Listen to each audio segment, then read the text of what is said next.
Hey, good morning guys. My name is Philip. This is the Driver Side Chats. Thank you so much for watching today's video.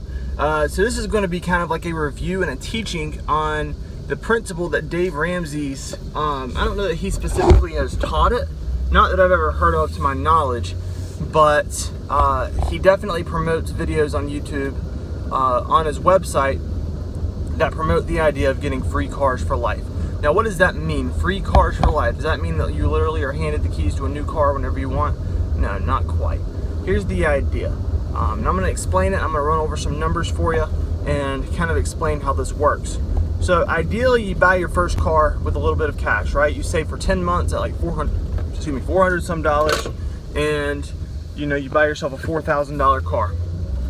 Then in another year, you aren't going to lose a whole lot of value on a $4,000 car, so you wait 10 more months and buy you another $4,500 cash with a trade-in of $4,000. You got a $9,500 car. Then I think he has you go through it one more time or something like that, and you buy yourself like a $12,000 or $13,000 car. That's the simple part of it. Well, anyway, now you've got a relatively reliable car that'll last you a good while. So for the next 4 years, you're going to take that same amount that you were putting a month into a good mutual fund, earning a stock market average of 12%. And when the time comes for you to replace your car, you'll have about a $7,000 car and an X amount of dollars that you get to put towards your next car. And that investment is designed to where you can buy cheaper cars, but there's enough capital in that investment to keep earning interest, to keep buying you free cars for the rest of your life. It's a great plan. I like it. And in fact, I'm so interested in the plan, I'm going to try it, except maybe on a little bit more of a supercharged level. So here's what I'm going to do. I'm going to run through some numbers for you and kind of let you see exactly how cool of a program this is. Now for me, a $13,000 car, that is an upgrade from what I'm driving right now. I'm driving an 03 Honda Pilot with 181,000 miles on it. So I've got an older car and it's seen some miles. I'm hoping to get a few more years out of it. My parents have a Honda that's got over 300,000 miles, so I'm sure I can get several more years. My wife's got a Camry with 200,000 miles, so we'll see kind of how it gets us. But here's the plan. I'd like to wait, if I can, if this is even possible, I'd like to wait 10 years to buy my next car. And here's why. This is a brilliant plan and it can work. So I'm gonna try to do $500 a month flat, right? Now when I started getting, when I got married and I moved out, I was on my own. I had already started saving up for a car, but the account that I had it saving in, I mean, it was a bare minimum interest rate. So I'm not getting any money off of it. But I was at least saving. So I did have some capital to start off with. And so I'm going to use a $5,000 example because that was roundabout what I had from saving up for almost a year. So taking $5,000 and then taking that and investing it and putting $500 every single month into it, earning the stock market average at 12%, in 10 years, that investment is going to be worth somewhere in the neighborhood of $130,000. And that is with the consistent $500 a month, and that's assuming the stock market average of 12%. So there could be years you got 8%, but there could be years that you got 16%. Of course, that's all relative on the market, but that is the stock market average. So if we're going off the stock market average, that's about what it would be worth. Now, of course, if the averages were higher, then of course that'd be more gain for you. Now this is where it gets really cool, because all you've done is save. Now you've got $130,000. This is where Dave Ramsey and I would probably part ways with this idea, with this notion. But let me get out of this little section here. Okay.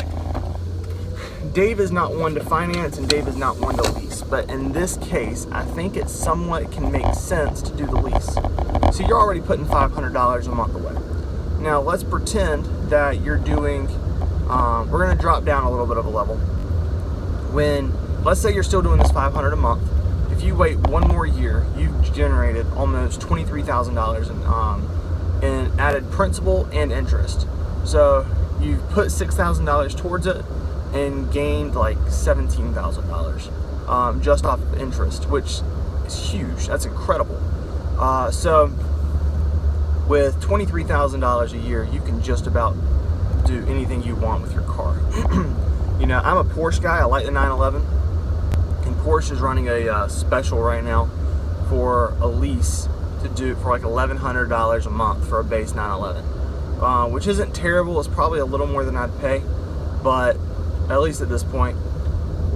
But you know, $1,100 when you are making $24,000 a month to go specifically towards a car, or $2,000 a month, $1,100 is not a big deal. You know, that is still a huge amount there. I'm not going to go into the full detail of why I'd lease over purchasing today. That'll be maybe tomorrow's video for the weekend, for Friday. But I would say go for the lease in this case, because your lease payment is going to be cheaper, and it allows you to roll into cars a lot quicker without hurting your capital investment. So let's just say that you stopped investing at after that 10-year mark, and you were ready to get your first car. What I would personally do, I would get me like a Lexus, like a $50,000 Lexus that I could lease for $500 a month with no money down. Now that is going to take some negotiating depending on what you get and what kind of features are on it, and so forth. However, $500 a month, that's not a terrible thing to have to pay for a $50,000 car. So you can pay that out of pocket while your investment at $130,000 is growing. So we're going to say for the time being, oh goodness gracious, there's a tree with a branch just sitting out in the middle of the road. Okay, anyway, so we're going to pretend here that we've stopped contributing to the investment, because we're taking that $500 a month now, and we're letting that investment grow a little bit more. So let's just say that the stock market average drops. So we're just going to do a little bit of simple math. So at $130,000 with 10% interest, that's going to give you $13,000 that year in growth, just straight up growth. So think about it this way: that's a little bit more than $1,000 a month that you just have of growth in your investment. Plus, you're driving a $50,000 Lexus right now because you're paying a lease out of pocket so that your investment can grow. Now, here's where it can even get exciting even more. After that 3 years, assuming $13,000 a year, you're going to be adding, that's another $39,000. With compound interest, we'll go ahead and round it up to just $40,000. It'll be more than that, but we'll just say another $40,000. So now you're sitting at $170,000 in that account, and likely you're getting more interest than just the 10%, but I'm doing it for just the sake of keeping numbers simple. $40,000 added, so now you're up to 170 grand, probably more like 175 to 180, but just for the sake of it, let's say 180, because you might be able to squeeze a few extra dollars in there, here and there. And so now you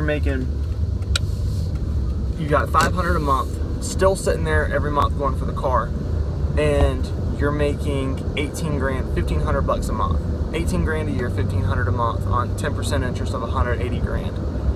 I mean, let's think about that. So your 18 grand plus 500 a month was 6,000 a year. So that's a total of $24,000 a year that you have now for your cars. $2,000 a month. That's incredible. And when we're talking about leasing, remember when I told you about that Porsche 911 thing for $1,100 a month?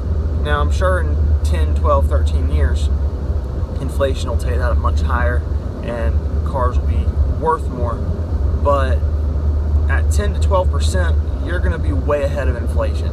So $1,100, even $1,500 at that point, that's really kind of a drop in the bucket, because at 12% interest, you're going to be making a lot more than, you're going to have a lot more than the 180. I'm pretty confident of it, but I just don't have the numbers to substantiate what I'm saying. So anyway, you got 24 grand a month.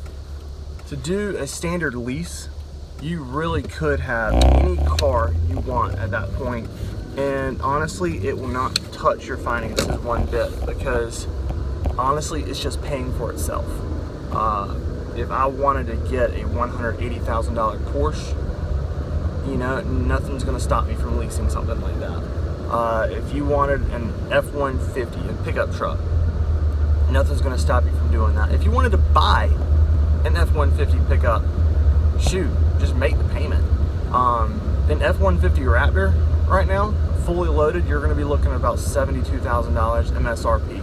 And don't be foolish enough to pay over MSRP for a Raptor. I know that they're harder to find, and they're not necessarily, well, depending, they're not hard, they could be harder to find and a little bit more rare, but don't ever pay over sticker. There's a dealership 30 minutes from here that's got 4 of them right now. There's no need to pay over sticker for a Raptor. They've got 4 of them.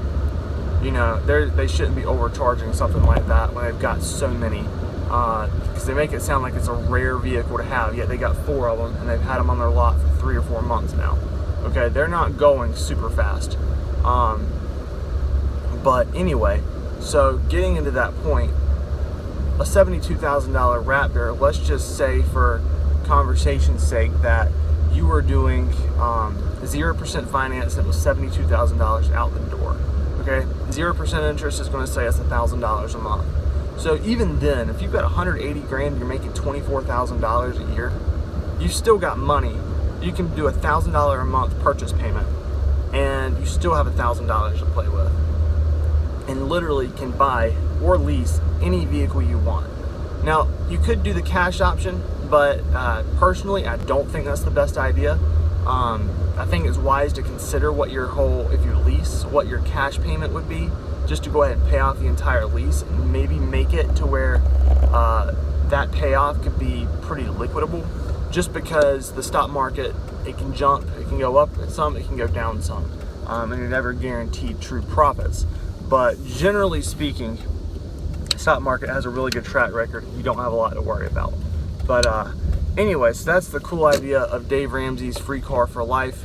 You know, it's something that you should definitely consider, look into, especially for younger individuals looking to buy a car in the next several years. Definitely consider going that route. But I'm here at work this morning. It's going to be a beautiful day like always. So thank you so much for watching, and see you next time.